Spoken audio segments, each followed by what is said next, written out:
वो सिर्फ 11 साल का बच्चा था। चेहरे पर मासूमियत थी, लेकिन उसकी आंखों में आग थी। क्लासरूम के बीचों बीच खड़ा होकर वो जो कविता सुना रहा था, वो किसी वीर रस या देशभक्ति की कविता नहीं थी। वो थी एक नफरत से भरी जंग की घोषणा। हम बनेंगे मुजाहिद, उठाएंगे बंदूक, हिंदू को मिटाएंगे, देंगे खून का सबूत। हमारा है कश्मीर, लेंगे हर हाल, पाकिस्तान जिंदाबाद, भारत का बुरा हाल। तालियां बज रही थीं, मास्टर साहब गर्व से मुस्कुरा रहे थे। लेकिन एक पल के लिए सोचिए, क्या कोई बच्चा ऐसा खुद सोच सकता है? नहीं, उसे सिखाया गया है, उसे समझाया गया है कि हिंदुस्तान दुश्मन है, हिंदू काफिर है और जिहाद उसका कर्तव्य। इसका नाम है आरिफ। और ये कहानी सिर्फ उसकी नहीं है, ये कहानी है उस पूरे सिस्टम की जो स्कूल की किताबों में ज्ञान नहीं, जहर छाप रहा है। जहां टीचर्स शिक्षा नहीं, नफरत का पाठ पढ़ा रहे हैं। जहां बच्चों को गणित, विज्ञान और इंसानियत नहीं, बल्कि भारत के खिलाफ जंग और काफिरों के खिलाफ नफरत सिखाई जाती है। इस कहानी में न कोई कल्पना है, न कोई फिल्मी दृश्य। ये सब सच है, पाकिस्तान के स्कूलों, मदरसों और यूनिवर्सिटीज का सच। और ये सच आज नहीं बदला, बल्कि हर साल और गहरा होता जा रहा है। और अब सवाल ये नहीं है कि क्यों, सवाल ये है कि पाकिस्तान आने वाली पीढ़ियों को किस नरक में ढकेल रहा है, और क्या ये नफरत एक दिन उसके अपने ही वजूद को निगल जाएगी? अब वक्त है इस पूरे सिस्टम को करीब से देखने का, जानने का कि कैसे शिक्षा के नाम पर बच्चों को ब्रेन वॉश किया जा रहा है, और समझने का कि भारत को इससे कितनी बड़ी चेतावनी मिलती है। पाकिस्तान का एजुकेशन सिस्टम सिर्फ एक नहीं, 3 अलग अलग हिस्सों में बंटा हुआ है। पहला सरकारी स्कूल, दूसरा प्राइवेट स्कूल और तीसरा मदरसे। तीनों के अपने अपने पाठ्यक्रम हैं, अपनी भाषा है, अपनी सोच है। लेकिन एक बात जो सब में कॉमन है, वो है भारत को दुश्मन की तरह पेश करना। सरकारी स्कूलों में पढ़ाई का स्तर बेहद खराब है। हजारों स्कूलों में शिक्षक ही नहीं हैं। जहां शिक्षक हैं, वहां किताबों में झूठा इतिहास और एक ही बात बार बार, भारत ने हमें नुकसान पहुंचाया, भारत ने हमारे साथ जुल्म किया। स्कूल की किताबों में जगह जगह हिंदू को चालाक, धोखेबाज और इस्लाम विरोधी कहा गया है। 6ठी कक्षा की एक सामाजिक विज्ञान की किताब में लिखा है, हिंदू कभी भी मुसलमानों को अपने बराबर नहीं समझते थे, इसलिए मुसलमानों को अलग राष्ट्र चाहिए था। अब बात करते हैं प्राइवेट स्कूलों की। यहां थोड़ी बेहतर अंग्रेजी, थोड़ी ज्यादा सुविधाएं मिलती हैं, लेकिन सोच वही, जहर वाली। यहां भी किताबें वही सरकारी कमेटियां तय करती हैं, जिनका मकसद नस्लीय श्रेष्ठता और धार्मिक कट्टरता को मजबूत करना है। बच्चों को पढ़ाया जाता है कि हम एक पवित्र राष्ट्र हैं, बाकी सब पाप में डूबे हुए हैं। ये और अब आते हैं सबसे खतरनाक जोन पर, मदरसों पर। पाकिस्तान में लगभग 25,000 रजिस्टर्ड मदरसे हैं और इनसे कहीं ज्यादा अनरजिस्टर्ड मदरसे। यहां कोई सरकारी निगरानी नहीं, कोई सिलेबस कंट्रोल नहीं, कोई जिम्मेदारी नहीं। यहां पढ़ाया जाता है जिहाद का असली मतलब, गजवा-ए हिंद की तैयारी और काफिर को खत्म करने का फर्ज। एक रिपोर्ट के मुताबिक हर साल 10,000 से ज्यादा बच्चे ऐसे मदरसों से निकलते हैं जिनकी सोच दुनिया से कट चुकी होती है और जिनका विश्वास सिर्फ एक चीज में होता है, धर्म के नाम पर जंग। ये वो बच्चे होते हैं जो आगे चलकर या तो आतंकी संगठनों में भर्ती हो जाते हैं या फिर दूसरे बच्चों को भी उसी रास्ते पर ले जाते हैं। और ये सिर्फ इस्लाम या धर्म की बात नहीं है, ये एक राजनीतिक योजना है, बच्चों के जरिए एक मानसिक युद्ध लड़ने की। एक ऐसा युद्ध जिसमें बंदूक की जरूरत नहीं पड़ती, क्योंकि बंदूक से पहले दिमाग को हथियार बना दिया जाता है। यानी पाकिस्तान में एक बच्चा जैसे जैसे कक्षा बढ़ाता है, वैसे वैसे उसका दिल कट्टरता से भरता जाता है। अब सवाल यह है, यह जहर किताबों में कहां से आया? किसने डाला यह पाठ्यक्रम में? और क्या लिखा है इन किताबों में, शब्द दर शब्द? जवाब मिलेगा अगले भाग में। जब कोई बच्चा पहली बार इतिहास पढ़ता है तो वो अपने देश की जड़ें, पहचान और पड़ोसियों से संबंध जानना चाहता है। लेकिन पाकिस्तान में इतिहास की किताबें इतिहास नहीं, बल्कि एक जहरीली कहानी होती हैं। एक ऐसी कहानी जिसमें हर सच को तोड़ा मरोड़ा गया है और हर झूठ को गर्व से पन्नों में दर्ज कर दिया गया है। उदाहरण के तौर पर कक्षा 5वीं की सामाजिक विज्ञान की किताब में भारत के बारे में लिखा है, हिंदू हमेशा मुसलमानों से नफरत करते आए हैं। उन्होंने मुसलमानों पर अत्याचार किए और उनका धर्म छीनने की कोशिश की। और यह सिर्फ एक लाइन नहीं, बल्कि एक विचार है जो बार बार साल दर साल हर बच्चे के दिमाग में गहरे गाढ़ा जा रहा है। कक्षा छठी की एक किताब में लिखा है, पाकिस्तान इस्लाम का गढ़ है और भारत एक ऐसी जमीन है जहां मुसलमानों का जीना मुश्किल हो गया। वो इतिहास की किताबों में मुगलों को इस्लामिक योद्धा दिखाया गया है और हिंदू शासकों को काफिर, कमजोर और अत्याचारी। यहां न तो बंगालियों की हत्याओं का जिक्र है, न ही पाकिस्तानी सेना के युद्ध अपराधों का। बस एक लाइन में पूरा युद्ध भारत के सिर मढ़ दिया गया। और बात सिर्फ भारत की नहीं है। अहमदिया मुसलमानों को इस्लाम विरोधी कहा जाता है, शियाओं को संदिग्ध मुसलमान, ईसाइयों और हिंदुओं को दूसरे दर्जे के नागरिक के रूप में दिखाया जाता है। अब आप सोच रहे होंगे, ये किताबें कौन बनाता है? तो जान लीजिए, पाकिस्तान की नेशनल क्यूरिकुलम काउंसिल और टेक्स्ट बुक बोर्ड्स ही तय करते हैं कि बच्चों को क्या पढ़ाया जाएगा। लेकिन इनमें बैठते हैं वो लोग जो खुद कट्टरपंथी सोच रखते हैं, जिन्होंने शिक्षा को राजनीतिक औजार बना दिया है। 1980 के दशक में जब जनरल जिया-उल हक ने इस्लामीकरण की प्रक्रिया शुरू की, तब से किताबों में बदलाव का एक ऐसा सिलसिला शुरू हुआ जिसका नतीजा आज तक पाकिस्तान भुगत रहा है। अब स्थिति यह है कि एक बच्चा जिसने कभी भारत नहीं देखा, किसी हिंदू को नहीं जाना, वो भी कहता है भारत दुश्मन है, हिंदू गंदे हैं, कश्मीर हमारा है। और ये नफरत आई कहां से? इन्हीं किताबों से।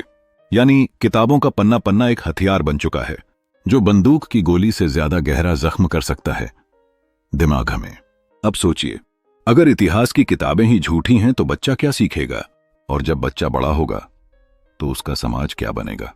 पाकिस्तान की गलियों में एक अजीब सी शांति होती है, लेकिन उस शांति के अंदर कहीं किसी कोने में बैठे होते हैं छोटे छोटे बच्चे जिन्हें पढ़ाया नहीं जा रहा होता, बल्कि ढाला जा रहा होता है एक खास सोच में। यह जगह होती है मदरसा। पाकिस्तान में आज के समय में लगभग 25,000 से ज्यादा रजिस्टर्ड मदरसे हैं और अनुमान है कि रजिस्टर्ड से दोगुने अनरजिस्टर्ड मदरसे देश भर में फैले हुए हैं। यहां कोई निगरानी नहीं, कोई परीक्षा नहीं, कोई मान्यता नहीं, बस एक ही उद्देश्य, धर्म के नाम पर ब्रेन वॉश। इन मदरसों में बच्चों को कोई आधुनिक शिक्षा नहीं दी जाती, ना गणित, ना विज्ञान, ना इतिहास, बल्कि वहां पढ़ाया जाता है खालिस कट्टरपंथ। एक छोटे बच्चे को दिन भर सिर्फ एक बात सिखाई जाती है, दुनिया में सिर्फ एक ही सच्चा धर्म है, बाकी सब गुमराह हैं और उन्हें मिटाना फर्ज है। मौलवी जो वहां पढ़ाते हैं वो सिर्फ धार्मिक किताबें ही नहीं पढ़ाते, बल्कि ये भी बताते हैं कि हिंदू काफिर है, भारत इस्लाम का दुश्मन है, ग़ज़वाए हिंद आ रहा है और जिहाद हर मुसलमान की जिम्मेदारी है। इन मदरसों से हर साल 10,000 से ज्यादा बच्चे निकलते हैं, जिनमें से कई को सिर्फ एक ही रास्ता पता होता है, जिहाद का रास्ता।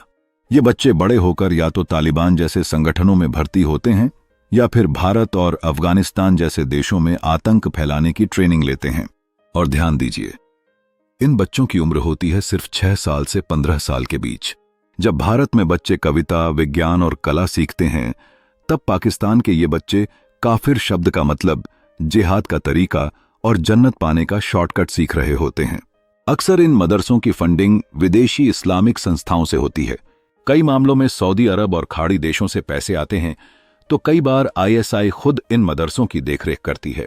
यहां के मौलवी केवल धर्मगुरु नहीं होते, ये मानसिक योद्धा होते हैं जो बच्चों के दिमाग में दुश्मन कौन है इसकी छवि बना देते हैं, और वो दुश्मन हमेशा होता है भारत। अब सोचिए, जब कोई बच्चा 5 साल की उम्र से ही सीखने लगे कि किसी धर्म के लोग दुश्मन हैं, तो वो बड़ा होकर क्या बनेगा? एक डॉक्टर, एक इंजीनियर या एक आत्मघाती हमलावर? ये सवाल सिर्फ पाकिस्तान के लिए खतरे की घंटी नहीं है, बल्कि भारत के लिए भी सावधान करने वाली चेतावनी है। क्योंकि जिस देश में शिक्षा नफरत बन जाए, वो देश सिर्फ अपनी तबाही की तैयारी नहीं करता, बल्कि अपने पड़ोसियों के लिए भी आतंक का अड्डा बन जाता है। और अब आइए देखते हैं कुछ ऐसी किताबों के उदाहरण जिनमें यह सब साफ साफ लिखा गया है। अगले भाग में हम जानेंगे शब्द दर शब्द वो पंक्तियां जो बच्चों के मन में भारत के लिए जहर भरती हैं।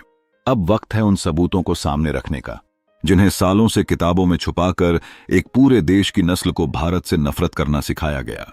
यह कोई आरोप नहीं, बल्कि सरकारी किताबों में छपी हुई बातें हैं जो एक एक शब्द में जहर की तरह डाली गई हैं। पाकिस्तान की कक्षा 5वीं की सामाजिक विज्ञान की किताब में लिखा है, हिंदू मुसलमानों को नीचा दिखाते थे। वे कभी मुसलमानों को अपना भाई नहीं मानते थे। कक्षा 6 की किताब में पढ़ाया जाता है, भारत ने पाकिस्तान के साथ कभी सच्चा व्यवहार नहीं किया, वो हमेशा हमारी एकता को तोड़ना चाहता है।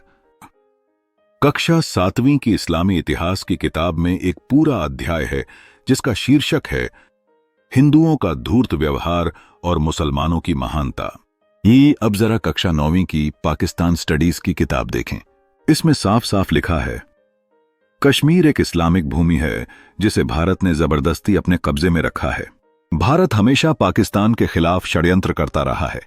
इसी किताब में सन 1971 के युद्ध का जिक्र करते हुए कहा गया, भारत ने पूर्वी पाकिस्तान में फौज भेजकर मुसलमानों को तोड़ा।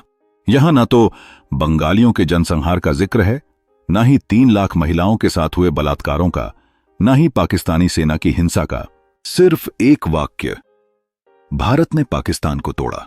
इतना ही नहीं, कक्षा 10वीं की किताब में लिखा है, ग़ज़वा-ए-हिंद आखिरी जंग होगी जिसमें इस्लाम की जीत होगी। यानी स्कूल स्तर पर ही धार्मिक युद्ध का सपना दिखाया जा रहा है। इन किताबों में हिंदू देवी देवताओं की आलोचना की गई है। रामायण और महाभारत को झूठा बताया गया है। यहां तक कि लिखा गया है, हिंदू मूर्ति पूजक हैं और इस्लाम मूर्तियों को तोड़ने वाला धर्म है। अब आप सोचिए, जब एक बच्चा सालों तक ये सब पढ़ता है तो उसके मन में भारत और हिंदुओं के लिए क्या भावनाएं बनेंगी? कभी सहानुभूति, कभी मित्रता, कभी मानवता? नहीं, बल्कि बनेगा दुश्मनी का भाव, नफरत की जड़ और एक बंदूक उठाने का इरादा। और ये सिर्फ किताबों में नहीं रुका। पाकिस्तानी स्कूलों में मनाए जाने वाले हफ्तों के नाम होते हैं, हफ्ता-ए-जिहाद, हफ्ता-ए-कश्मीर, दुश्मन भारत से आजादी सप्ताह। इनमें बच्चों को भाषण देने के लिए कहा जाता है, भारत को कैसे हराना है, भारत कैसे शैतान है। अब आप समझ सकते हैं कि यह कोई गलती नहीं, बल्कि एक सुनियोजित साजिश है। बच्चों के मन में अगर बचपन से ही एक दुश्मन बिठा दिया जाए तो उन्हें जंग के लिए तैयार करना बहुत आसान हो जाता है। और यही हो रहा है पाकिस्तान में। अब हम आगे बढ़ेंगे उस हिस्से की ओर जहां यह सोच सबसे अधिक दिखाई देती है, युवाओं में, कॉलेज और यूनिवर्सिटी के छात्रों में। क्या वाकई पढ़े लिखे लोग शांति की सोच रखते हैं, या वो भी इसी नफरत का हिस्सा बन चुके हैं? जवाब मिलेगा अगले भाग में। अब तक हमने देखा कि पाकिस्तान में स्कूल और मदरसे किस तरह बच्चों को एक खास सोच में ढालते हैं। लेकिन सवाल यह है, क्या वही सोच कॉलेज और यूनिवर्सिटी में बदलती है? क्या जब बच्चा बड़ा होकर हायर एजुकेशन में जाता है तो वहां उसे तथ्यों, तर्क और तटस्थता की शिक्षा मिलती है? जवाब है नहीं। पाकिस्तान की कई बड़ी यूनिवर्सिटीज जैसे Punjab university, Karachi university, Quaid-e-Azam university, इन सब का इतिहास देखा जाए तो इन संस्थानों में शिक्षा से ज्यादा चर्चा होती है धर्म, जेहाद और भारत विरोध की। एक स्टडी के अनुसार इन यूनिवर्सिटीज में काम करने वाले कई प्रोफेसर खुलकर तालिबान और अल-कायदा का समर्थन करते। कुछ ने तो सार्वजनिक मंचों से यह तक कहा, भारत मुसलमानों का दुश्मन है और ग़ज़वा-ए-हिंद एक हकीकत है। कॉलेज के छात्र संगठनों का इस्तेमाल होता है राजनीतिक और धार्मिक ब्रेन वॉश के लिए, जैसे जमात-ए-इस्लामी की छात्र इकाई, इस्लामी जमीयत-ए-तलबा, जो खुलेआम यूनिवर्सिटी कैंपस में कट्टरपंथ का प्रचार, लड़कियों पर पाबंदियां और भारत विरोधी नारेबाजी करती है। पढ़े लिखे छात्रों के बीच भी भारत के खिलाफ गुस्सा और झूठे इतिहास का बोलबाला है। एक यूनिवर्सिटी सर्वे में जब छात्रों से पूछा गया, भारत से दोस्ती के बारे में आप क्या सोचते हैं, तो 3 में से 2 छात्रों ने कहा, भारत हमारा दुश्मन है, दोस्ती की कोई जरूरत नहीं। अब आप सोचिए, जब देश का सबसे पढ़ा लिखा वर्ग, जो भविष्य के वैज्ञानिक, नेता और शिक्षक बनने वाले हैं, अगर वही इतना कट्टर हो जाए तो आम जनता से क्या उम्मीद की जाए? और यही नहीं, सोशल मीडिया पर एक्टिव ये छात्र भारत के खिलाफ फेक न्यूज फैलाते हैं। भारतीय सैनिकों के फेक वीडियोस, कश्मीरी आतंकियों को हीरो की तरह दिखाना, ये सब उस मानसिकता का हिस्सा है जो एक एजुकेशन सिस्टम नहीं बल्कि एक प्रोपेगेंडा मशीन है। आप यकीन मानिए, ये ब्रेन वॉश इतनी गहराई तक पहुंच चुका है कि एक मेडिकल कॉलेज से निकला छात्र आत्मघाती हमलावर बन सकता है, एक इंजीनियर बम बनाने का एक्सपर्ट बन सकता है, और एक सोशल साइंस का स्टूडेंट भारत के खिलाफ नफरत फैलाने वाला नेता बन सकता है। अब हम जानेंगे उन पढ़े लिखे चेहरों की असली तस्वीर जो यूनिवर्सिटी से निकले, लेकिन दुनिया को रोशनी नहीं बल्कि अंधकार देने निकले। अगले भाग में चर्चा करेंगे पढ़े लिखे आतंकवादी, शिक्षा के नाम पर जहर बोने के नतीजे। जब हम आतंकवादी शब्द सुनते हैं तो दिमाग में अक्सर एक ऐसा चेहरा आता है, अनपढ़, गुस्से से भरा हुआ, बंदूक लिए हुआ कोई जंगलों में छिपा आदमी। लेकिन पाकिस्तान में आतंकवाद की असली तस्वीर कुछ और ही है। यहां आतंकवाद मदरसे से नहीं, कॉलेज से निकलता है। यहां बम बनाने वाले इंजीनियर हैं, यहां आत्मघाती हमलावर मेडिकल स्टूडेंट हैं, यहां आतंक का मास्टरमाइंड कोई शिक्षा वंचित नहीं बल्कि डिग्रीधारी प्रोफेशनल होता है। मोहम्मद अजमल कसाब जैसे नाम आपको याद होंगे, लेकिन पाकिस्तान ने उससे भी आगे जाकर ऐसे आतंकवादी तैयार किए हैं जो पढ़े लिखे होते हुए भी हिंसा का दूसरा नाम बन गए। एक उदाहरण लें, डॉ. अब्दुल कादिर खान। भले ही उन्हें पाकिस्तान में एटमी हीरो माना जाता हो, लेकिन उन्हीं पर अंतर्राष्ट्रीय परमाणु तस्करी के आरोप लगे। उन्होंने उत्तर कोरिया, ईरान और लीबिया जैसे देशों को परमाणु तकनीक बेची। एक वैज्ञानिक जिसकी शिक्षा अंतर्राष्ट्रीय स्तर पर हुई, वो आतंक के विज्ञान में तब्दील हो गया। दूसरा उदाहरण, फैजान हफीज पेशे से कंप्यूटर इंजीनियर था, लेकिन पाकिस्तान के ही एक यूनिवर्सिटी से निकलकर तालिबान का साइबर एक्सपर्ट बन गया। वह भारत के सरकारी सिस्टम में हैकिंग, डाटा चोरी और फेक वीडियो प्रचार में शामिल था। तीसरा नाम, मोहम्मद ओवैस। कराची यूनिवर्सिटी से एमबीए किया, बाद में लश्कर-ए-तैयबा का फाइनेंस मैनेजर बना। अंतर्राष्ट्रीय लेन देन में उसका नाम आया, जहां आतंकवाद की फंडिंग की निगरानी वह करता था। और ये सिर्फ चंद नाम हैं। पाकिस्तान में हर साल ऐसे सैकड़ों छात्र यूनिवर्सिटीज से निकलते हैं जिन्हें एक तरफ डिग्री मिलती है और दूसरी तरफ एक खास सोच भी। अगर भारत के खिलाफ लड़ाई करनी है तो पढ़ाई को हथियार बना दो। पढ़े लिखे आतंकवादी इसलिए ज्यादा खतरनाक होते हैं क्योंकि उनके पास तकनीक होती है, तर्क होता है और तरीके होते हैं। वो सिर्फ बंदूक नहीं चलाते। अब आप समझिए, जब शिक्षा संस्कार नहीं बल्कि साजिश सिखाने लगे तो वह समाज आतंक का कारखाना बन जाता है, और पाकिस्तान यही बन चुका है। अब हम अगले भाग में करेंगे भारत और पाकिस्तान के एजुकेशन सिस्टम की सीधी तुलना। क्यों भारत में शिक्षा शांति और विविधता का संदेश देती है, जबकि पाकिस्तान में शिक्षा नफरत और युद्ध की मानसिकता बनाती है। एक ही उपमहाद्वीप, एक ही संस्कृति की विरासत, लेकिन दो देश और दो बिल्कुल अलग सोच वाले शिक्षा तंत्र। भारत और पाकिस्तान। एक तरफ भारत, जहां स्कूलों में वसुधैव कुटुंबकम पढ़ाया जाता है। दूसरी तरफ पाकिस्तान, जहां बच्चे गजवा-ए हिंद का सपना देखते हैं। आइए अब एक एक करके देखें कि कैसे इन दोनों देशों का एजुकेशन सिस्टम एक ही जमीन से निकलकर दो बिल्कुल उलटी दिशाओं में चला गया। पहला, इतिहास की शिक्षा। भारत में इतिहास पढ़ाया जाता है, विवाद के साथ साथ संवाद कैसे हुआ, मौर्य, गुप्त, मुगल और ब्रिटिश, सबको बैलेंस करके दिखाया जाता है। जबकि पाकिस्तान में इतिहास है कट्टरपंथी फिल्टर से निकला हुआ, जहां मुगलों को महान और हिंदुओं को दुष्ट बताया जाता है, जहां सन 1947 से पहले का भारत ही एक दुश्मन भूमि की तरह दिखाया जाता है। दूसरा, विविधता की शिक्षा। भारत में किताबें कहती हैं सभी धर्मों का सम्मान करो। सिख, ईसाई, मुस्लिम, जैन, बौद्ध, सबका योगदान इतिहास में है। लेकिन पाकिस्तान में कहा जाता है इस्लाम ही एकमात्र सच्चा धर्म है, बाकी सब भटके हुए हैं। यहां तक कि अल्पसंख्यकों की किताबों में भी इस्लामी सिद्धांत जबरन शामिल कर दिए गए हैं। तीसरा, भाषा और सोच का दायरा। भारत में किताबें सवाल पूछने, विचार विमर्श और तार्किक सोच को बढ़ावा देती हैं, जबकि पाकिस्तान की किताबों में हर सवाल का एक ही जवाब होता है, धर्म, राष्ट्रवाद और भारत विरोध। चौथा, विज्ञान और तकनीक का दृष्टिकोण।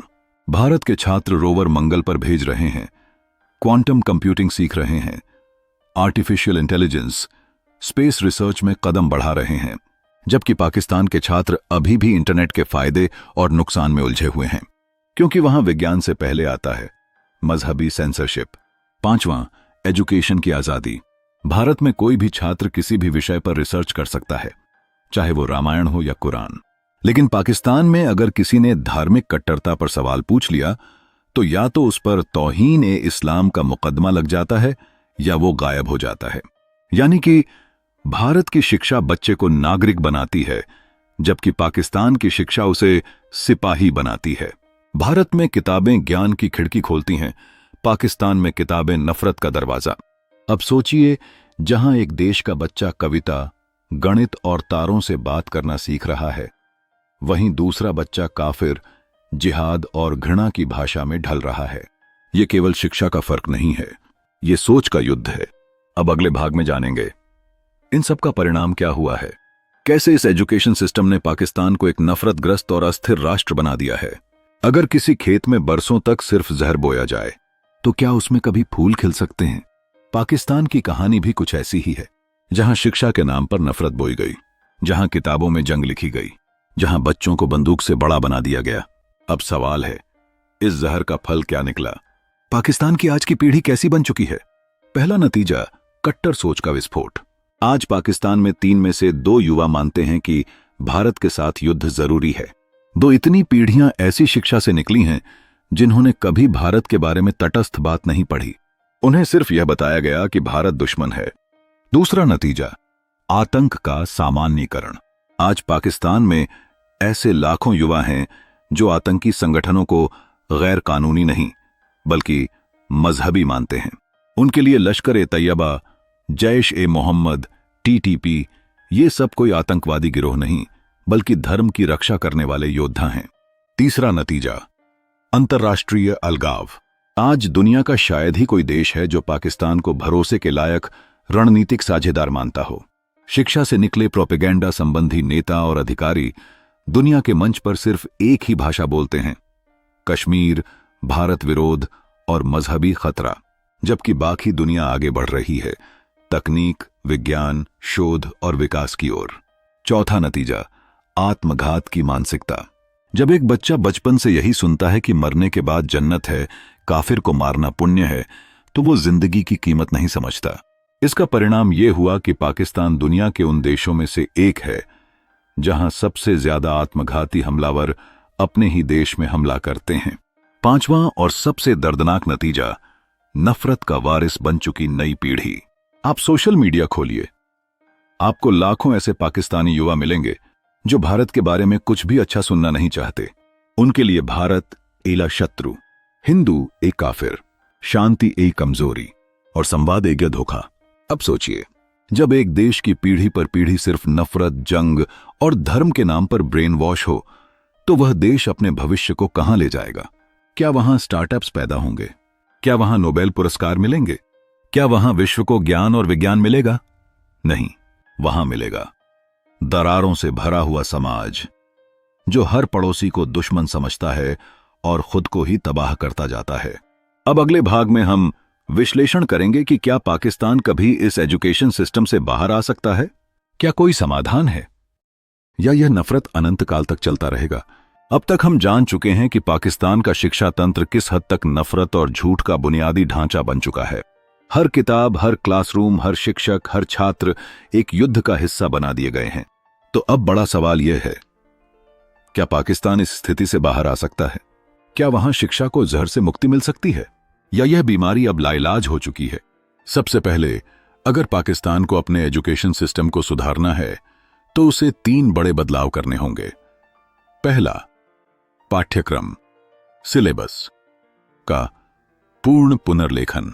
उसे चाहिए कि वो हर उस पंक्ति को हटाए जिसमें किसी धर्म, देश या समुदाय के खिलाफ सीधा या छुपा हुआ जहर भरा हो। भारत को दुश्मन की तरह दिखाने वाली हर किताब को बदलना होगा। गजवा-ए-हिंद जैसे धार्मिक युद्धों की कल्पनाओं को शिक्षा से हटाना होगा। दूसरा, शिक्षकों का दोबारा प्रशिक्षण।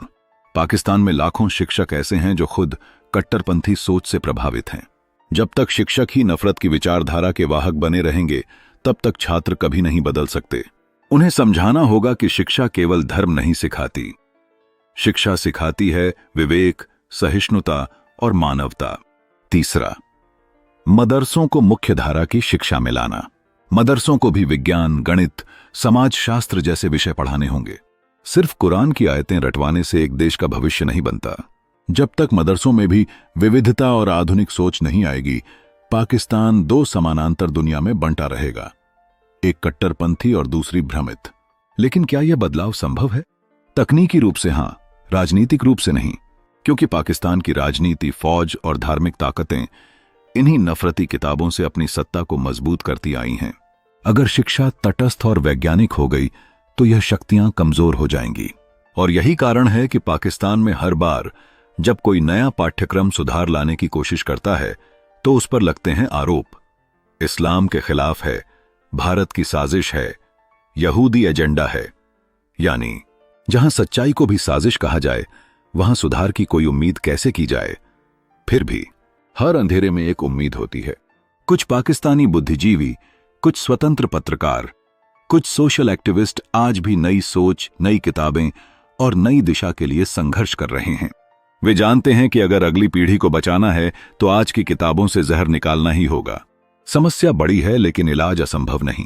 जरूरत है साहस की, जरूरत है सच्चाई की स्वीकारोक्ति की, और सबसे ज्यादा जरूरत है शिक्षा को हथियार नहीं, पथ प्रदर्शक बनाने की। अब अंतिम भाग में हम जानेंगे कि इस पूरी शिक्षा यात्रा से भारत को क्या सीखना चाहिए। क्यों भारत को भी अपने एजुकेशन सिस्टम को समय समय पर सच, सहिष्णुता और वैज्ञानिकता के तराजू पर तौलते रहना चाहिए।